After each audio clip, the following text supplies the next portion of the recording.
네, 노영의 뉴스 인사이드 함께하고 계십니다. 우리 PD가 저보고 갑자기 수석님 보다니 얼굴이 확 핀다 뭐 이런 얘기하는데 네, 개인적으로 좋아하는 분입니다.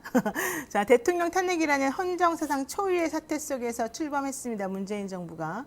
이제 그런데 벌써 5년이라는, 뭐 5년은 완전히 한 건 아니지만 어쨌든 종착지를 향해 달려가고 있습니다. 문 정부가 들어서면서 코로나19 확산 상황에서도 정말 사상 초유의 성과를 거두었다라는 발표가 얼마 전에 있었죠. 경제, 군사, 외교, 문화 등 거의 모든 분야에서 세계 탑10 국가, 세계 8위를 거뒀다 이런 얘기 있고요. 그래서 박수현 청와대 국민소통수석 모시고 자세한 얘기 나누겠습니다. 선생님 안녕하십니까? 안녕하세요. 네. 새해 복 많이 받으시기 바랍니다. 아니 그리고 근데 우리 또 그 노영의 뉴스 인사이다 우리 구독자 여러분께도 새해 인사드립니다. 새해 복 많이 받으십시오. 역시 젠틀하십니다 진짜. 한 달 만에 인사드리는 거예요. 지난 12월 1일 때 우리가 전화 인터뷰 그렇습니다. 했었는데 네. 이번에 직접 출연해 주셨습니다. 아유 고맙고요. 우리 프로 잘 보시는 친구분들을 우리가 뭐라고 부르는지 아세요? 영친이라고 부르죠. 영친이. 그렇습니까? 영희 친구들. 저도 영친이 되도록 노력해 보겠습니다. 네네. 우리 수석님도 이제 영친이 1호로도 1호는 아니지만 영친이 저기 끝에 있는 분으로 하겠습니다. 자, 한번 여쭤볼게요. 정부가 방역 패스 정책을 이제 실시를 하는데 사실은 좀 저도 얼마 전에 백신 안 맞은 교수님하고 같이 식사를 한번 하려고 했더니 네. 진짜 번거롭더라고요. 그분이 우리를 만나려면 검사를 해가지고 본인에게 뭐 없다 이거 확인을 받아서 48시간 동안만 유효한 그 검사증을 가지고 와야지만 우리를 만날 수 있더라고요. 그러니까 되게 좀 화를 많이 내고 그다음에 또 하나는 마트도 못 간다. 이제 그것도 이제 마트도 면적이 있더라고요. 네, 그렇습니다. 예, 그래서 너무너무 힘들다 이런 얘기를 하는 걸 봤어요. 그런데 그분은 그래도 성인이고 이제 직장 다니시는 분이니까 뭐 그러려니 하는데 학생들은 공부해야 되는데 그러면서 그 함께하는 사교육연합, 전국 학부모단체연합 이런 사람들이 저보고 사실은 좀 물어보기도 했었거든요. 학부모들이. 정말로 그런데 보건복지부 장관을 상대로 소송을 하더니만 효력정지 신청을 낸 게 받아들여지더라고요. 이 백신 접종 관련해서. 그래서 저도 오늘 조간신문에서 이제 뉴스를 이제 봤고요. 네. 그래서 이에 대해서 정부는 뭐 즉시 항고해서 절차를 밟겠다 이런 입장을 밝히긴 했습니다만 네네. 아마 그것은 그 방역 패스라고 하는 근간을 흔들지 자유. 않겠다는 그런 뜻일 거고 다만 아무리 좋은 정책이라 하더라도 뭐 보완하고 조정해 나가고 해야 될 부분들이 있지 않겠습니까? 네, 그렇죠. 예, 그래서 아마 여러 가지 의견들을 이제 잘 듣고 있고요. 정부가 미처 생각하지 못했거나 이런 부분들은 아마 그렇게 잘 보완하고 조정해 나가고 그럴 것으로는 알고 있습니다. 예. 그렇군요. 그런데 어쨌든 학생들은 그래도 이제 공부해야 되는데 그리고 학생들은 원래는 처음에는 이번에 이 팬데믹에서는 그래도 좀 안전하다 이런 얘기 좀 많이 있었었고 또 하나는 그럼에도 불구하고 맞는 애들이 좀 부작용이 있고 좀 안 좋더라 이래가지고 더 좀 맞기 싫어하나 봐요. 아마 이제 처음에 이제 그런 그 학부모님들의 걱정이 굉장히 많으셨고요. 네. 그래도 참 감사한 것은 우선 그 현재 예약률을 보면 아마 굉장히 빠르게 이 청소년 소아 접종도 올라가고 있고 12, 17세. 네네.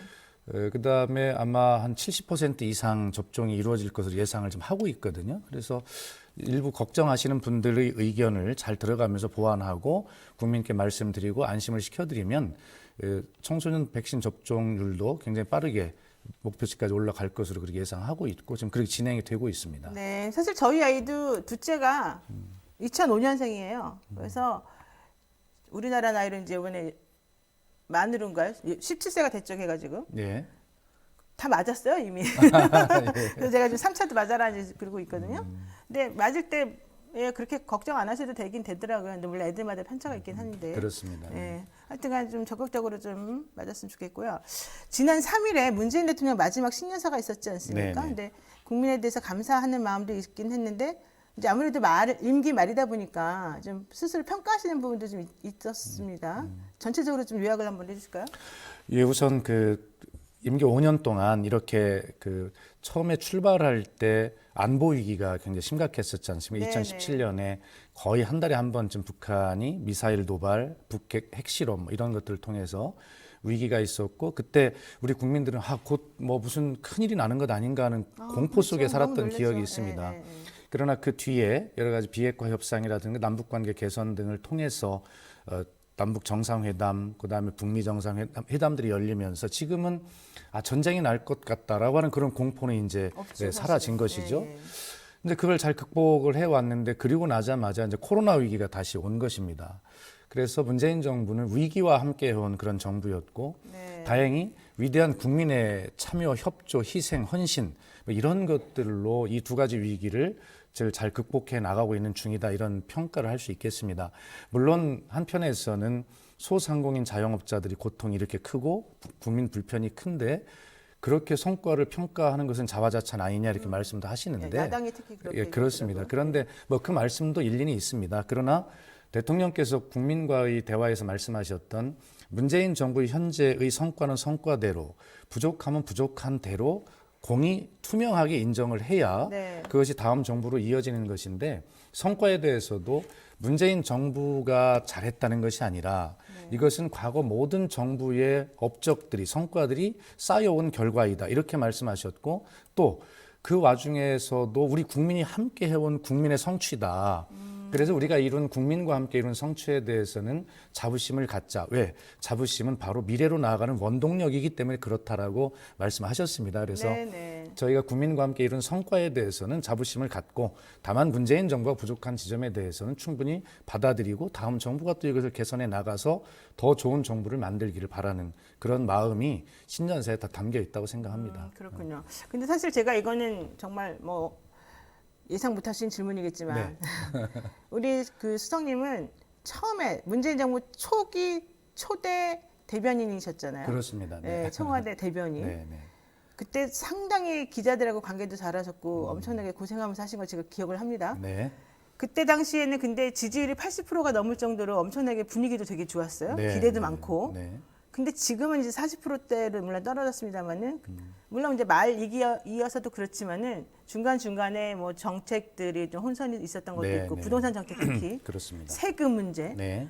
그래서 지금은 예전만큼 그렇게 문재인 우리 인이 막 이런 식으로 이렇게 칭찬하는 게 좀 없어졌잖아요. 예, 예. 그래서 중간에 공백이 좀 있으면서 나중에 소통수석으로 다시 돌아오신 거잖아요. 예, 그렇습니다.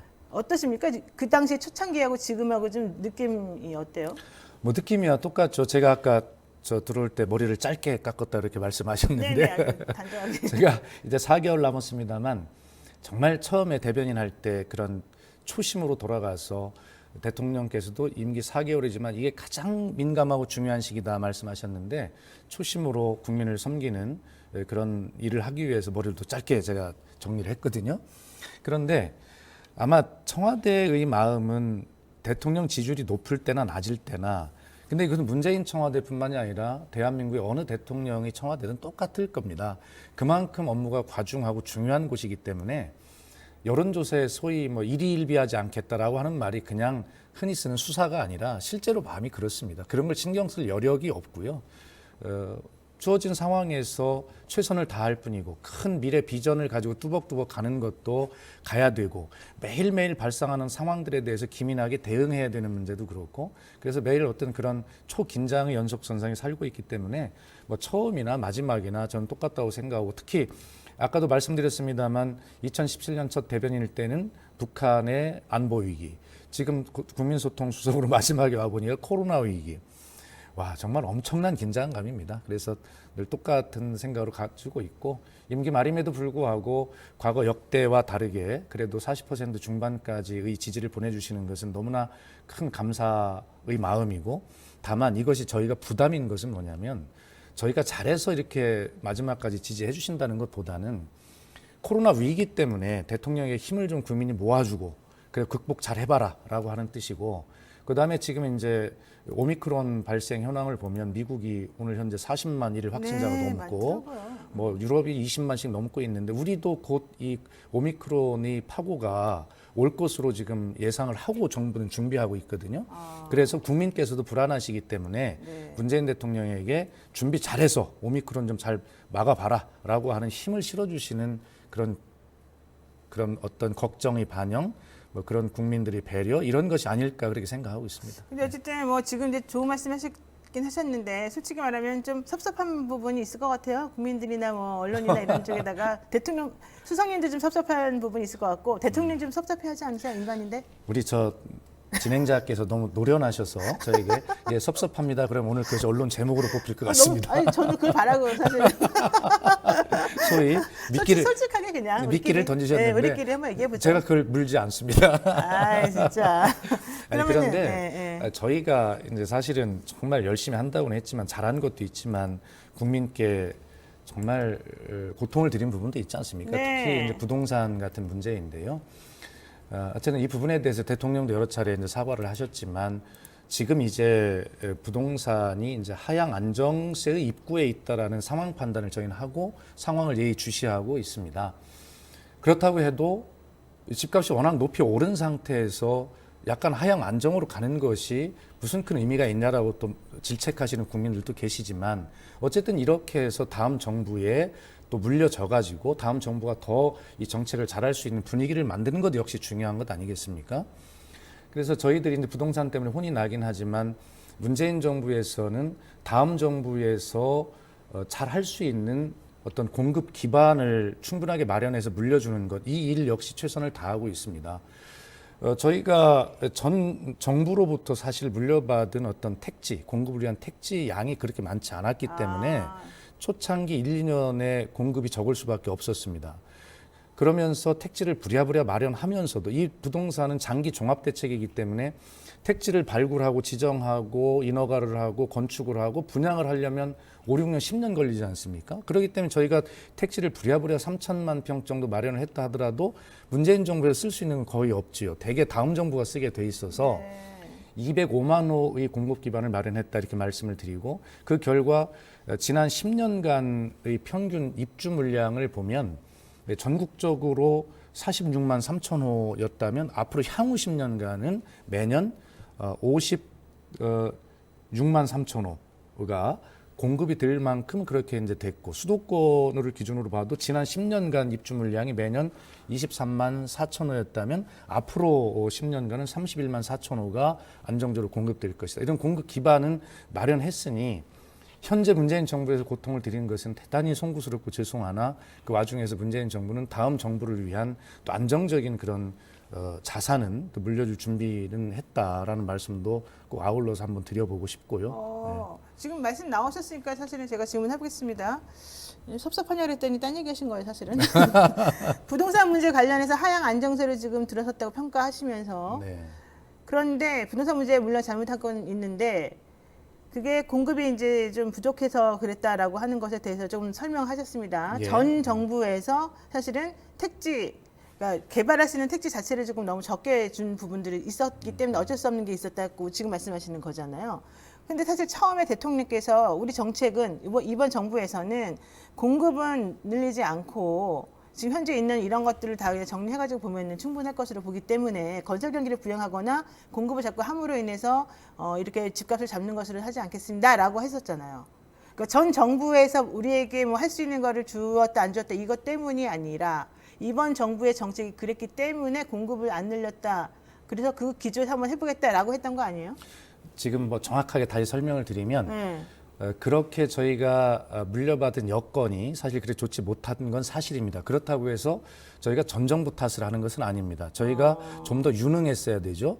그런데 말씀드리지만 부동산 정책은 장기적이고 종합적인 정책이기 때문에 어떤 한 정부를 딱 떼어놓고 하는 것보다는 길게 봐야 된다라고 하는 말씀을 드리고 그런 측면에서 보면 저희가 문재인 정부가 공급이 부족했다라고 계속 말씀을 하시는데 정확한 데이터를 가지고 설명을 드릴 수 있습니다만 저희가 어려웠지만 그럼에도 불구하고 공급 측면에서도 결코 다른 정부에 뒤지지 않습니다. 그래요? 예, 그런 데이터가 다 나와 있고요. 그러나 결과적으로 국민은 어쨌든 집값이 느껴요, 올라서 우리는. 고통을 받으셨어요. 그래서 대통령께서도 기자회견 등에서 한번 밝힌 바가 있습니다만 뭐 1인 세대의 급증이라든가 뭐 이러한 어떤 사회 변화를 다 예측하지 못한 측면이 있다. 뭐 이런 것이죠. 결과적으로 집값의 상승이라는 것은 경제 상황이 반영이 된 측면이 있습니다. 다시 말해서 코로나 팬데믹 시대에 유동성의 어떤 과다라든가 초저금리 유지라든가 이런 측면들은 우리뿐만 아니라 전 세계가 다 같이 겪은 일이거든요. 그렇기 때문에 세계 주요 도시의 집값이 사실은 굉장히 많이 같이 올랐거든요. 네. 자, 그러면서도 이제 공급의 확대라고 하는 측면이 있었어야 되는데 그것이 좀 부족했다. 뭐 그것도 사실은 어떤 새로운 1인 세대의 증가나 여기에 걸맞도록 저희가 맞추진 못한 측면이 있다라고 인정을 한 부분이 있습니다. 그러나 전체적으로 보면 역대 정부에 비해서 공급은 결코 적지 않았다는 데이터를 가지고 있고 또 다음 정부를 위한 어떤 공급 기반의 마련 이 역시도 충분하지는 않지만 어쨌든 최선을 다했다. 그러나 더 유능했어야 되는데 그런 부분은 저희가 충분하게 국민께 죄송한 마음을 가지고 있다는 걸 함께 말씀드립니다. 그리고 사실 이제 지금 정부가 어제 사실 라디오 나오셔가지고 말씀하신 것 중에 하나가 부동산 뭐 하향 안정세, 그다음에 지금 좀 잡히는 것 같다 집값 얘기하셨지만 전문가들은 그렇게 말하지 않고요. 지금은 이제 세금 때문에 사실은 거래 절벽이 일어나고 있고 눈치 보고 있는 것 뿐이다 이렇게 얘기해요. 특히 강남 쪽에는 앞으로 더 많이 5, 6년은 더 올라갈 거다. 물론 폭은 조금 둔화될 수 있지만 이렇게 말하고 있거든요. 그렇습니다. 예, 그런 여러 가지 관점을 다 알고 있고요. 그러면은 안정이 된 게 아니잖아요. 아니 일시적으로 그러니까 잠깐 그런 그러니까 여러 가지 관점이 다 있고 저희가 보는 관점도 있지 않겠습니까? 그래서 뭐 정부는 늘 그런 전문가들의 의견이나 시장의 의견을 늘 상세하게 청취하고 다 봅니다. 그래서 그런 의견 잘 알고 있고요. 그래서 제가 뭐 당에서 또 이재명 후보나 이런 분들이 말씀하시는 것을 차별화하다 이렇게 언론에 이제 표현하시는데 저는 뭐 그 차별화보다는 관점의 차이다 이렇게 설명을 하거든요. 네. 예, 그래서 그런 것들을 정부는 지금 현재 이 부동산 시장에 굉장히 미묘하고 중요한 전환점에 와 있다라는 판단을 가지고 있기 때문에 현재의 시장 흐름에 어떤 영향을 미칠 수 있는 정책의 선택 뭐 이런 것들은 좀 신중할 필요가 있다라는 입장을 가지고 있는 것입니다. 예. 자, 그러면 양도세 증가 지금 이재명 후보도 그렇고 아까 이재명 후보의 이제 정책과 관련해서도 우리가 좀 보조를 맞추겠다 이런 취지로 말씀하시는 걸로 제가 듣고 있는데 양도세 증가 뭐 유예 이런 얘기도 사실 나오고요. 그다음에 기재부에서 너무 마음대로 한다. 이 정책에 따라주지 않는다고 지금 이재명 후보가 말하잖아요. 예, 예. 그럼 그런 부분은 어떻게 생각하세요? 선거 때 당과 후보는 늘 정부 입장보다 한 걸음 두 걸음 앞서가는 것 아니겠습니까? 그렇죠. 그래서 특히 미래로 이재명 후보는 좀 빨리 나가는 것 같아요. 예. 그래서 이제 미래로 끌고 가야 되지 않습니까? 대한민국을. 네네네. 후보나 선거를 치른 후보 입장이 현재 정부 입장과 동일하다면 무엇 때문에 선거를 하겠습니까? 그래서 그런 어떤 미래로 나아가려는 입장이 반영이 되는 것이고 정부는 그런 입장을 충분히 이해하지만 현실 여건이라고 하는 것을 충분하게 함께 고민해야 되는 것이죠. 코로나 대응도 마찬가지입니다. 정부는 방역이라는 측면과 민생 경제 회복이라는 이 두 가지 측면 사이에서 정말 절묘한 균형점을 찾아내야 되는 것이 정부 입장이거든요. 네. 그래서 그런 모든 정책 역시 마찬가지다는 말씀드립니다. 예. 이재명 후보가 소상공인 손실보상 필요하다 이러면서 뭐 500만 원 선지급 얘기도 처음에 하고 있지만은 네. 30조 지금 추경해야 된다. 그러면서 소비 쿠폰 100만 원 정도 줘가지고 경제 활성화시키겠다 이렇게 얘기하잖아요. 그럼 가능한 얘기입니까? 이재명 후보의 비전입니다. 그리고 이재명 후보는 이미 경기도지사 시절에 그런 뭐 지역화폐의 성공이나 이런 경험들을 가지고 있기 때문에 아마 본인의 비전을 지금 말씀하시는 것이고요. 근데 문재인 정부가 4개월 남았습니다. 그런 것들을 실행하기 위해서는 국회에서 법률을 개정할 부분도 있고, 예를 들어 세제 같은 경우는 당연히 그러지 않겠습니까? 그런 어떤 국회 논의 과정이 필요한 부분도 있고요.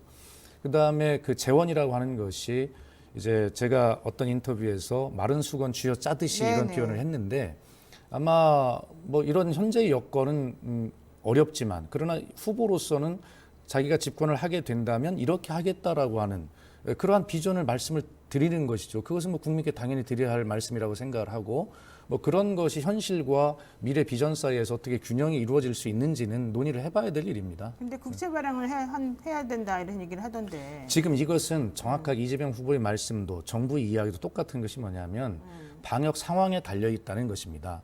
현재 저희가 지난 12월부터 올해 1월 중순까지 일시 멈춤, 방역 강화 이것을 한 달 정도 하고 있는데 여기에 대한 소상공인 자영업자의 어떤 손실 보상은 손실보상법에 의해서 그리고 2022년도 예산에 기편성된 예산을 가지고 하겠다는 것인데 그럼 그 1월 중순 이후에 이 코로나가 완전히 없어진다고 보장을 못 하잖아요. 그러니까. 또 오미크론의 파고가 시간 문제라고 저희들은 걱정을 하고 있는데 그러면 이 기편성된 예산이 다 소진이 되었을 때 그 이후는 어떻게 할 거냐? 그때는 추경을 포함한 어떤 재원 조달 방법이라도 논의를 해야 되겠죠. 그러나 현재 발생하고 네, 있는 상황. 요 사주 간의 거리 강화, 뭐 방역 조치 강화 이런 것에 대한 손실 보상은 현재 예산을 가지고 하고 추경을 검토하지 않고 있다는 뜻이지 그 이후의 방역 상황에 따른 것은 그때 상황에 따라서 유연하게 할 수 있다. 봐야 되는 것 아니겠습니까? 그건 당연한 것입니다. 예. 지금 이재명 후보는 또 555를 얘기하면서 아, 그건 뭡니까? 그게 우리나라를 세계 5위를 만들겠다. 아, 그다음에 예. 국민소득을 5만 달러로 만들겠다. 아, 예. 그다음에 코스피 5천까지 가겠다. 예. 이게 가능한 목표예요? 그런데 이제 그것을 제가 정부 정책해 보시니까. 근데 평가할 수는 없지만 예. 저희가 문재인 정부 5년 동안에 물론 역대 정부가 쌓아온 토대 위에서 저희가 함께 국민과 함께 이룬 성과이긴 하지만 네. 우선 짚어보면 글로벌 경제 규모로 보면 세계 12위에서 12위로 들어갔고요. 그다음에 1인당 국민소득도 G8에서 G7으로 들어갔고 그렇죠. 수출도 6천억 불을 돌파했는데 그 세계 7번째 나라입니다. 그리고 우리 누리호 발사에서 국민 자부심을 확인했지만 세계 7대 우주 강국에 진입을 했고요. 그다음에 지금 우리 그 SLBM 발사의 성공이라든가 여러 가지 측면에서 보고 이번에 특히 작년에 우리의 방산 수출이 방산 수입을 처음으로 넘어섰죠. 앞섰거든요. 네. 그래서 결과적으로는 세계 6대 군사 강국이 되었습니다. 그리고 BTS, 윤여정 배우님, 뭐 기생충, 뭐 이런 것들로 대표되는 우리 문화의 힘이라고 하는 것이 어마어마하다는 것을 확인하고 있습니다. 코로나 위기 속에서 국민과 함께 이뤄낸 이 업적입니다. 그렇기 때문에 아마 대통령 후보라는 분은 여야를 떠나서 그렇게 저게 가능한 거야? 라고 하는 정도의 도전적인 목표를 국민에게 제시하고 선택을 받는 것이죠. 어려운 상황 속에서 저희가 이뤄낸 이 업적을 생각한다면 아마 그런 도전적인 목표를 우리 위대한 국민은 함께 이뤄낼 수 있을 것이다. 이재명 후보의 목표가 이루어질 것이라는 평가가 아니라 우리 국민의 역량을 생각하면 지금보다 훨씬 발전할 수 있다는 확신을 가지고 있습니다. 네, 정말 절묘하게 줄타기를 잘하셔가지고 제가 좀 떨어뜨려야 되는데 떨어지지를 않으시네요. 제가 아, 나오면 진짜. 저 시청률이 떨어진다고 합니다. 그러니까 이게 재미가 있어야 되는데 아슬아슬하게. 제가 지금 정부의 청와대 고위 공직자이기 때문에 그건 우리 구독자 여러분께서 좀 이해를 해주시고 제가 말씀드릴 땐 재미없다보다는 우리가 이런 상태에 있구나라고 자부심을 가지면서 많이 응원 메시지 보내주시기 바랍니다. 그럴까요? 좋습니다. 자, 요거 하나 여쭤볼게요. 지금 사실 이제 수석님한테 꼭 여쭤봐야 될 건 이거예요. 소상공인들 뭐 데모하겠다고 했다가 사실 이제 접었습니다. 이게 예, 다 예. 나라를 위해서 희생하시는 거죠. 그것도 네, 역시 감사한 일입니다. 네. 그렇지만 저도 개인적으로는 안타까워요. 제가 9시까지 밥을 먹고 사람들하고 만나려고 하다 보니까 시간이 너무 짧고 그렇죠. 네. 가게들이 너무 한산하고 정말 힘들겠더라고요. 생존권 박탈이라는 게 이런 거구나 생각이 들었어요. 김부겸 총리 뭐 말하는 것도 좀 듣긴 들었습니다만 어쨌든 2주가 더 연장이 된 거잖아요. 예. 이제 2주 지나고 나면은 설 연휴가 시작이 될 텐데 뭐 좀 기대가 될 텐데 어쨌든 간에 이제 2주 하고 나면은 풀어줍니까? 어떻게 됩니까? 예, 뭐 그것을 풀어준다면 방향은 어떻게 됩니까? 그것을 제가 이제 말씀드릴 수는 없는 상황이고요. 그러나 어쨌든 정부는 소상공인 자영업자를 위해서 두 가지 원칙입니다. 가용한 재원을 총동원한다는 원칙, 그리고 신속한 집행을 한다는 원칙입니다. 이번에 그 500만 원의 손실보상을 최대한 빨리 선지급 후 정산하겠다는 파격적인 방법을 도입했지 않습니까? 그것도 네. 역시 고통을 받고 계신 이 분들에게 조금이라도 도움을 드리기 위해서 정부는 선지급을 하게 되면 나중에 대규모 환수 사태가 올 수도 있습니다. 그렇죠. 손실보상이 500만 원 미치지 못하면 돌려받아야 되는데 그런 리스크를 감수하고도 소상공인들 자영업자의 고통을 알기 때문에 빨리 원래는 이것이 뭐냐면 1월 중에 그 손실을 계산을 하고 그래서 2월 초에 손실 보상을 하도록 되어 있는데 그것을 설 전에 하기 위해서 빨리 앞당긴 한 달 것이거든요. 앞당겼죠. 한 달. 예. 그래서 저희가 하는 조치가 소상공인 자영업자 여러분 비록 부족하고 소위 어떤 언론에서는 또 이게 뭐 언발의 오줌두기 아니냐 이런 식으로 원색적으로 표현도 하시는데 맞습니다. 그렇다 하더라도 저희가 이렇게 최선을 다하고 있다라는 마음만큼을 알아주시고 또 그분들의 희생으로 사실 아까 말씀드렸듯이 국가 전체의 경제는 커지고 있거든요. 그래서 우리 사회가 전체적인 나라 곳간은 뜨거운데 아직 우리 소상공인 자영업자 고통은 그렇게 힘들고 서민들께까지는 아직 주머니까지 따뜻해지는 과정에 이르지 못하고 있거든요. 그래서 남은 문재인 정부 임기 동안 어떻게 뜨거워진 나라 곳간을 그렇게 서민의 주머니까지 따뜻해질 수 있게 하는가. 그리고 다음 정부 역시 마찬가지일 겁니다. 이런 부분에 집중하고자 합니다. 예. 너무 추상적이에요. 그래서 10시까지라도 조금 늘려줍니까? 인원도 좀 늘어주고.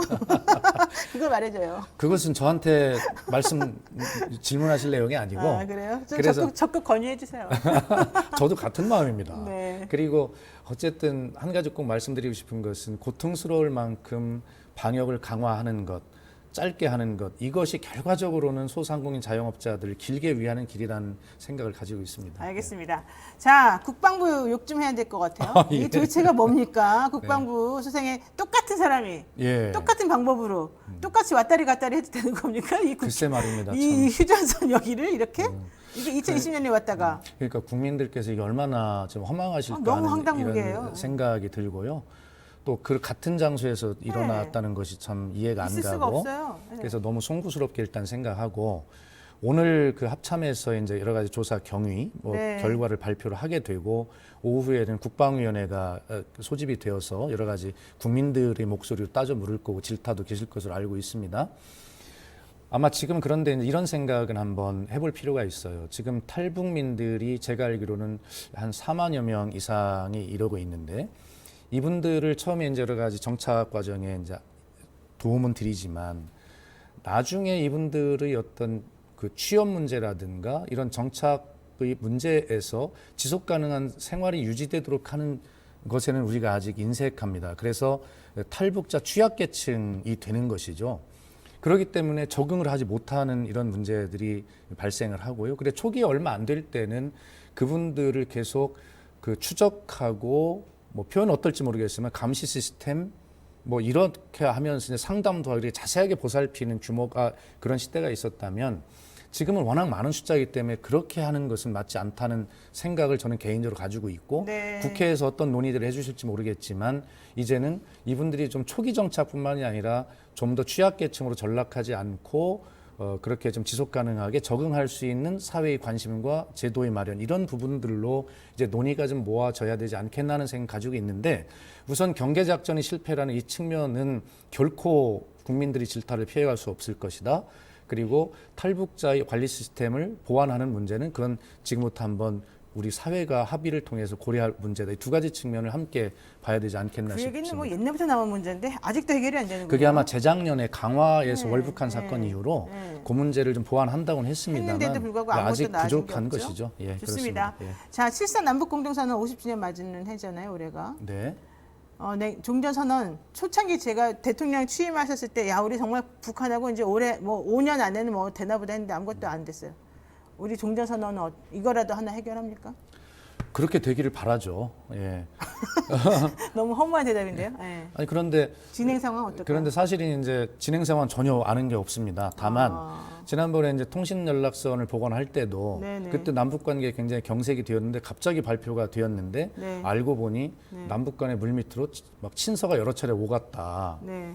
청와대 고위 뭐 관계자인 저도 네. 사실은 그런 내용을 전혀 알지를 못하거든요. 네. 아마 그런 남북관계 개선이라고 하는 것, 또 한반도 비핵화라고 하는 것 이런 문제는 이미 다 합의를 한 것이기 때문에 네. 북미 간에 또 남북 간에 그런 어떤 것에 이르기 위한 그런 그 소통은 물밑으로라도 지속이 되고 있을 것이다라고 저도 상식적으로 판단할 수밖에 없습니다. 마지막 질문 하나만 하고 네. 보내드릴게요. 박근혜 전 대통령 특별 사면 해주셨잖아요. 네. 왜 해주신 거예요, 솔직히? 여러 차례 말씀드렸습니다. 우선은 국민통합 차원이고 현재 코로나로 고통받고 있는 국민의 필요가 워낙 큰 상황에서 미래로 나아가기 위한 어떤 모멘텀을 통합 측면에서 마련하고자 했다라고 말씀하셨고 네. 그중에 박범계 장관도 이야기했습니다만 박근혜 전 대통령의 건강 상태가 가장 큰 고려 요소 중에 하나였다 이렇게 돼 있습니다. 그 박근혜 전 대통령이 사실은 어쨌든 유영하 변호사를 통해 가지고 한 말이 있습니다. 네. 뭐 대통령 다 반대를 무릅쓰고 어쨌든 해주셔서 고맙긴 하다. 그런데 본인이 한 행동에 대한 사과나 이런 건 사실은 아직 없었던 거잖아요. 그렇습니다. 지금은 본인의 어떤 그 신병 치료에 집중하시겠다는 말씀도 하셨고요. 다른 말씀을 이제 하실 때가 되면 하시게 될 텐데 아마 저는 일반 원칙을 말씀드리면 조선시대의 다산 정약용이 쓴 책에도 보면 사면론이라는 게 있는데 그것은 어떤 지금의 사면권이라고 하는 것이 대통령의 고유 권한이지만 국민으로부터 위임받은 권한 아니겠습니까? 결과적으로 국민으로부터 은혜를 받은 것이죠. 그렇다면 그 사면론에도 보면 그 특혜를 받는, 은혜를 받는 당사자의 반성과 사죄 이런 것들이 기본이다라고 되어 있고요. 근데 그거 없는 것 같잖아요. 그 다음에 예 그렇습니다. 그래서 넬슨 만델라가 상대를 용서하는 거라든지 김대중 대통령이 또 용서를 한다든지 이런 것은 결과적으로 본인이 국민에게 대한 어떤 태도를 갖느냐가 가장 빨리 역사를 정리하고 앞으로 나아갈 수 있는 사회 통합에 기여하는 길이기 때문에 박근혜 전 대통령께서도 아마 그런 점을 충분히 알고 계시리라 저는 그렇게 생각을 합니다. 그러니까 본인은 어쨌든 사과는 안 하지만 혼자 우리끼리 그냥 그렇게 될 거다라고 생각하는 거예요? 뭐 그렇게 기대해야지 어떻게 하겠습니까? 알겠습니다. 충남도지사 나오실 거죠? 저는 현재 그런 생각하고 있지 않습니다. 우리 저 노영희 진행자께서 끝까지 오늘 저한테 꼭지를 따시려고 여러 가지 질문을 막 던지시는데 오늘은 신년에 대한민국이 나아갈 방향, 대통령의 신년사 이런 내용들을 중심으로 비록 재미는 없지만 이렇게 진지하게 또 설명을 드려봤으니 이해해 주시기 바랍니다. 알겠습니다. 네, 정말 절대 넘어가지 않는 남자 박수현 청와대 국민소통수석과 함께했습니다. 오늘 말씀 고맙습니다. 감사합니다.